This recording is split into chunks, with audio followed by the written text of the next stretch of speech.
When a case is filed against you, many a times you may notice that the court has already made up its mind and it's actively trying to pass an order against you.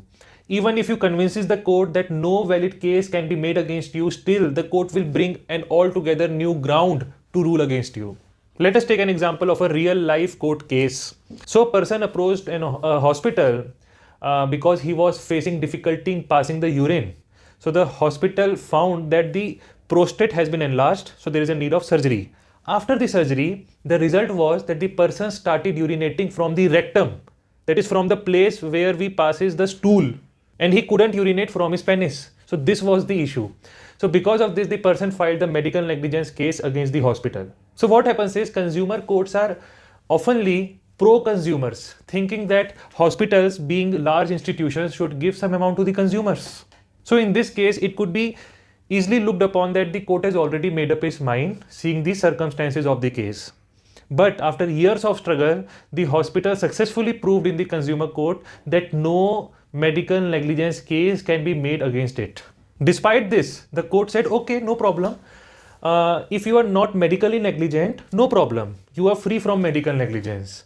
But court altogether brought a new issue and said, you deposit rupees 10 lakh rupees. Why? Because the way you took the consent from the patient was improper. Why? You used pre-printed consent form with blank spaces, and you should have used customized consent forms. And this practice of pre-printed consent forms is an unfair trade practice. Therefore, give 10 lakh rupees, even if you are not medically negligent. Now, the point to be noted is that this issue of pre-printed consent form being an unfair trade practice was never raised by the patient in the complaint. It was never sought by him in the relief. Further, the court has also not framed this as an issue, nor there was any evidences presented on this point. And there were no arguments also in the court regarding this issue. But the court has given this relief, although it was never brought to it. So if this things happens with you, what can you legally do? Let us understand in this video. So for this, we will follow a very famous Supreme Court ruling. Bachcha Janahar versus Nilima Mandar, and another, this is a ruling of 2008. So the court said that the court will first analyze the disputes, the conflict, the pleadings before the court. And on the basis of that analysis, it will make various issues. Now these identified issues are the basis of the trial, and both the parties will submit their evidences on these issues. And after they submit their evidences, the court will pass the judgment on the basis of the evidences on those issues. But if the court gives the judgment on a point which was never raised as an issue, it was never supported by an evidence, it was never argued in the court, then the effect is it surprises the other party.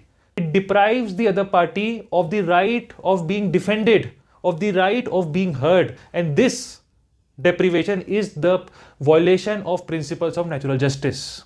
Now, in this medical negligence case which I am talking about, the hospital is penalized for unfair trade practice. Now, this is not an issue before the court. So, in effect, the hospital did not get any chance to defend himself against such allegations of unfair trade practice. So when a court grants a relief which was never actually sought, and the defendant did not got any right of being defended, then such relief amounts to miscarriage of justice.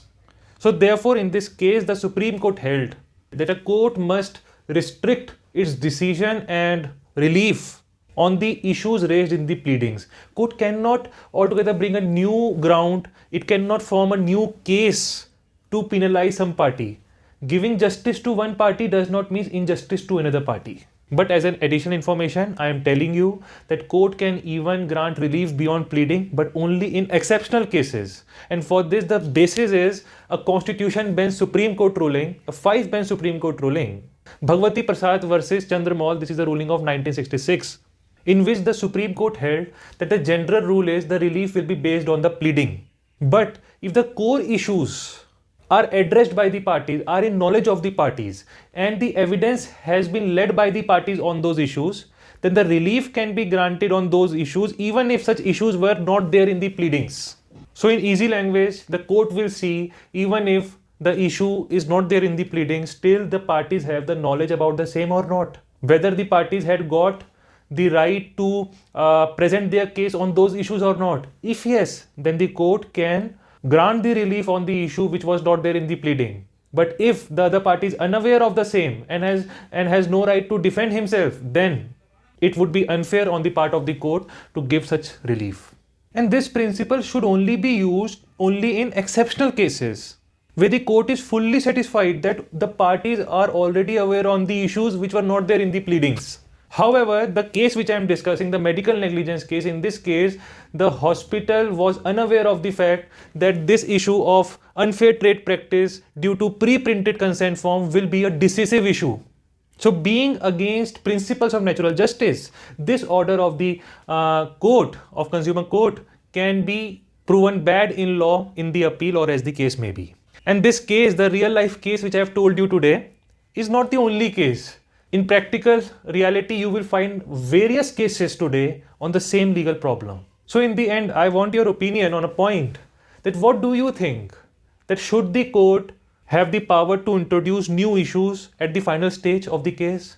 Or should they strictly stick on the case and issues before them? I shall wait for your opinion in the comment box. We'll meet you in the next video. Thank you very much.